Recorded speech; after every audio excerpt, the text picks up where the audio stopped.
Marvel's Spider-Man 2 releases exclusively on the PlayStation 5 on October 20th, 2023. The game will once again star Peter Parker as well as Miles Morales as dual Spider-Men returning to New York. This time, the map has been expanded to not only include the original areas of Marvel Spider-Man 2018 and also Miles Morales, but also Queens, Brooklyn, and Coney Island. With a bigger map, the game has also added the feature to be able to switch between Miles and Peter at any time during the game, seemingly by pulling out your phone and switching to the logo of the individual you want to play as. Missions will be tailored to either a specific Spider-Man or can be played as either of them depending on the mission itself. The game picks up shortly after Miles, so we will once again be playing a very experienced Spider-Man with Peter Parker, as well as a Miles who has had several months to get used to the powers and abilities from being Spider-Man. The game is putting a heavy emphasis, at least right now, on two specific villains. Kraven, who's first shown off in his own trailer. We know he'll play a big part of the game,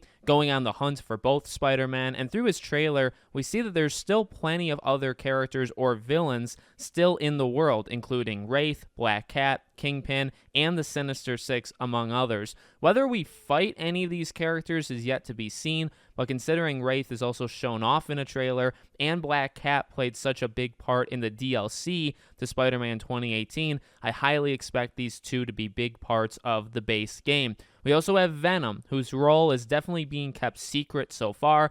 Harry is out of hibernation, but we can see throughout primarily the story trailer, as well as hints in other gameplay segments, he seems to start out fine in the beginning of the game and then proceeds to get more and more sick as the game goes on. The symbiote will most likely bounce between hosts, including making what seems to be an extended stay on Peter. But we don't know who it'll settle on as the final form of Venom. Insomniac has said it won't be Eddie Brock, but that could easily be a lie, which would very much resemble the Arkham Knight situation for Rocksteady.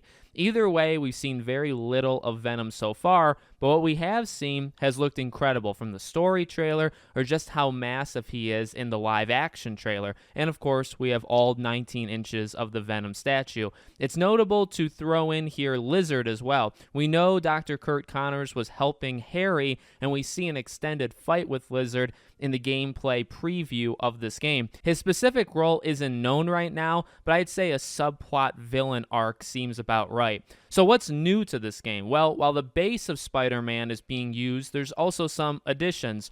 Web swinging seems to have made moderate improvements, including physics-based loop-de-loops, momentum-based launching, and gliding on water before you sink into it, being a few additions we've either seen or heard about so far. We also have the use of web wings in this game, which can be combined with the momentum-based swinging to move faster than ever before in the world. In fact, we just had a recent tweet from Insomniac talking about kind of guiding people through web swinging, how it's going to start at basically a 10 out of 10 with how you can swing and starting you there. And as the game goes on, or just at your own leisure, you can actually lower the hand holding the game will do with you all the way down to about a 1 out of 10. So the amount of momentum and physics-based swinging that you'll be able to do in this game does seem to be pretty overhauled. In terms of fighting, it seems the game is also building upon the past with new abilities and gadgets that will also be able to upgrade, much like we did before, through tech points as the game goes on.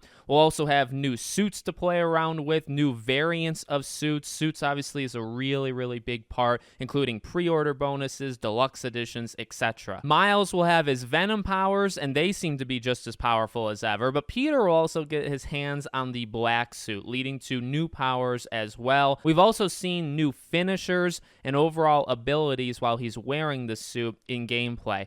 We also have improvements to the general layout of the game, as seen in the extended look trailer. Icons for side activities or picture taking, whatever it may be, will now appear in the sky right in front of us as we're swinging around around the city as Peter or Miles. This should also stop the constant swapping back and forth between the game menu and then the game itself like we had to do in 2018 and in Miles. This game is also going to greater lengths to make the world feel more alive, something myself I personally really like. They've already talked about adding individual citizens into buildings, so when you're wall running or whatever it may be, you'll see people through the glass. But they also added features such as the other Spider-Man being more alive and active in the world. See, as we're swinging through the city as, say, Peter, and encounter a random world crime, it's possible we could arrive to that crime to see Miles is already there handling the situation. You may come across the other Spider-Man randomly swinging from place to place in the city, and you can even do combo finishers with the AI. Both of these Spider-Men are said to be equally important to the story. Miles will still be adjusting to the change and handling growing up, finishing school, and what his future holds, while Peter will seemingly have to juggle a relationship with MJ, who has a brand new look as seen in the trailer, Harry's return as well, and potential fall, as well as how the symbiote massively shifts his life once he gets it. We've already seen plenty of examples of Peter's attitude change once he has the black suit, way less jokes, and a bigger focus on more raw rage and being direct. Yuri Lowenthal, in my book, has been a perfect Peter Parker, and I have no doubt he'll crush this extended role. The game is said to be roughly the same length as the first game, putting it at about the 17-hour mark for the main story, just to kind of complete it, and then closer to the 35 or so hour mark for the full game to 100% it. 25 of the trophies have already been revealed by Insomniac in a non-spoiler fashion,